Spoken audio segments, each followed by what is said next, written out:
നമസ്കാരം, കൊട്ടാരക്കര മീഡിയയിലേക്ക് സ്വാഗതം. പൂക്കോട് വെറ്റിനറി കോളേജിലെ സിദ്ധാർത്ഥിന്റെ മരണത്തിലെ സംശയങ്ങൾ നീങ്ങുന്നില്ല.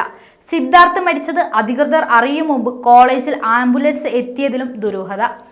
പോലീസ് സ്റ്റേഷനിൽ നിന്ന് മൃതദേഹം കൊണ്ടുപോകാൻ അനുമതി കിട്ടിയെന്നാണ് ഉച്ചയ്ക്ക് 1:30 ആംബുലൻസുകാർ അധികൃതരോട് പറഞ്ഞത്.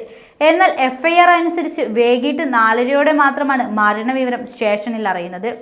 ഫെബ്രുവരി 18 ഉച്ചയ്ക്ക് 12:00 1:45 ഇടയിൽ സിദ്ധാർത്ഥ് മരിച്ചു എന്നാണ് റിമാൻഡ് റിപ്പോർട്ടിലുള്ളത്. പോലീസ് രജിസ്റ്റർ ചെയ്ത FIR അനുസരിച്ച് 18 വൈകിട്ട് 4:29 മരണവിവരം വൈത്തേരി പോലീസ് സ്റ്റേഷനിൽ അറിയുന്നത്. എന്നാൽ മൃതദേഹം ഇറക്കാൻ പോലീസ് സ്റ്റേഷനിൽ വിളിച്ച് അനുമതി വാങ്ങിയെന്ന് ആംബുലൻസിലെത്തിയവർ അധികൃതരോട് പറഞ്ഞിരുന്നു. പിന്നാലെ 1:30 മൃതദേഹം വൈത്തേരി താലൂക്ക് ആശുപത്രിയിലേക്ക് കൊണ്ടുപോയി. പോലീസ് FIRൽ മരണവിവരം അറിഞ്ഞത് വൈകിട്ട് 4:29 ആംബുലൻസുകാർ ആരെയാണ് വിളിച്ചതെന്നതിൽ ഇതുവരെ വ്യക്തത വന്നിട്ടില്ല.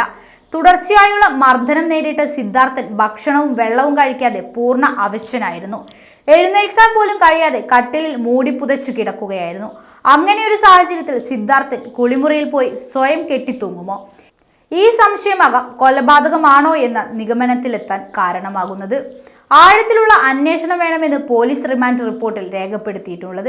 പ്രതികളെ മുഴുവൻ പിടിച്ചെങ്കിലും തുടക്കത്തിൽ പോലീസിന് വീഴ്ചയുണ്ടെന്ന വിമർശനമുണ്ട്.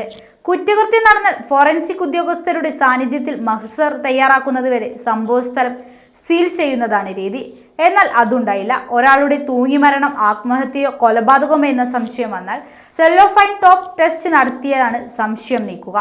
പോസ്റ്റ്മോർട്ടത്തിന് മൃതദേഹം എത്തിച്ചപ്പോൾ തൂങ്ങി മരിക്കാൻ ഉപയോഗിച്ച മുണ്ട് കൊണ്ടുവന്നില്ലെന്ന് വൈത്തേരി താലൂക്ക് ആശുപത്രിയിലെ ഫോറൻസിക് സർജൻ തയ്യാറാക്കിയ റിപ്പോർട്ടിലുണ്ട്. കഴുത്തിൽ ഉൾപ്പെടെ 18 ഇടങ്ങളിൽ പരിക്കുണ്ടെന്ന് വൈത്തേരി പോലീസ് തന്നെ മാർക്ക് ചെയ്ത് സർജന് നൽകിയിരുന്നു.